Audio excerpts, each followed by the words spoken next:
microfone, direto no alvo, Vero em ponto. Seja bem-vindo, seja bem-vinda. A história nos ensina que grandes fraturas políticas não surgem do nada, mas são o resultado de anos de erosão nos consensos. Como bem nota o jornalista Cristiano Romero em seu artigo sobre o declínio da política americana, em perspectiva, alguns aspectos que caracterizam a atual polarização política surgiram durante os 2 mandatos de Bush. Hoje, em nossa série, chegamos ao ponto de inflexão, a presidência de George W. Bush.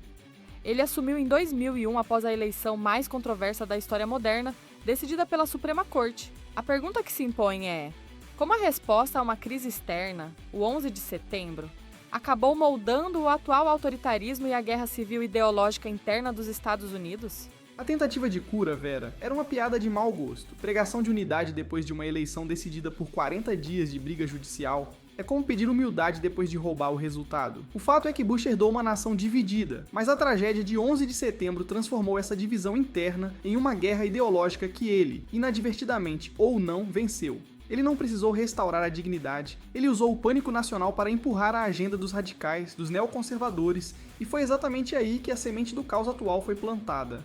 A principal divisão do primeiro mandato de Bush não estava no Congresso, mas dentro da própria Casa Branca. De um lado, tínhamos os realistas, o secretário de Estado, Colin Powell, e a conselheira de Segurança Nacional, Condoleezza Rice. Eles defendiam a prioridade da diplomacia, a busca por coalizões internacionais e o uso cauteloso e esmagador da força, segundo a doutrina Powell. De outro, os neoconservadores, liderados pelo vice-presidente Dick Cheney e o secretário de Defesa Donald Rumsfeld. Sua filosofia era a do unilateralismo e do ataque preventivo, buscando remodelar o Oriente Médio pela força. É o clássico confronto entre o general de carreira, que entende o custo da guerra, e o ideólogo de gabinete, que só enxerga a guerra como um meio para um fim. O 11 de setembro não foi só um ataque terrorista, foi a senha que os neoconservadores precisavam. Eles tiraram proveito da comoção e da sede de vingança nacional para impor a doutrina Bush. A tragédia se tornou a justificativa perfeita para que a ideologia vencesse a prudência militar e diplomática. A partir daquele dia, a política externa americana parou de ser cautelosa e virou uma missão. A grande falha dos 2 mandatos de Bush foi a invasão ao Iraque em 2003, realizada sem a chancela das Nações Unidas e sem o apoio da maioria dos aliados. A justificativa central, apresentada por Rumsfeld e Cheney, era a de que Saddam Hussein possuía armas de destruição em massa. O general Colin Powell, na época, insistiu na busca por uma resolução da ONU, cético quanto à urgência. Mas os neoconservadores venceram. A consequência foi o maior vexame internacional dos Estados Unidos, quando o relatório oficial da CIA, em 2004, concluiu que o Iraque não possuía estoques de WMDs e que seu programa nuclear estava em declínio. Não foi um vexame, Vera. Foi uma falcatrua. Foi a maior mentira política do século XXI, vendida com o propósito de justificar uma guerra ideológica. A ONU não apoiaria porque a alegação central era falsa. Eles não procuraram a legitimidade, eles procuraram o pretexto. E o que o mundo ganhou com isso? O caos no Iraque e, ironicamente, o surgimento do Estado Islâmico EI, um grupo terrorista cujo principal objetivo é destruir a ordem geopolítica ocidental na região. Eles atacaram o Iraque para trazer estabilidade e acabaram criando o monstro que desestabilizou tudo. É a lei da consequência. O desalinhamento de Bush não se restringiu à política externa. Na economia, ele começou a desmontar o modelo herdado de disciplina fiscal de Bill Clinton. O secretário do Tesouro, Paul O'Neill, defendia o princípio do dólar forte e alertava publicamente sobre o risco de retorno dos déficits orçamentários com os cortes de impostos maciços propostos. No entanto, Cheney e outros assessores tinham a política como prioridade e não a disciplina fiscal estrita. Esse conflito ideológico resultou na demissão de O'Neill no fim de 2002.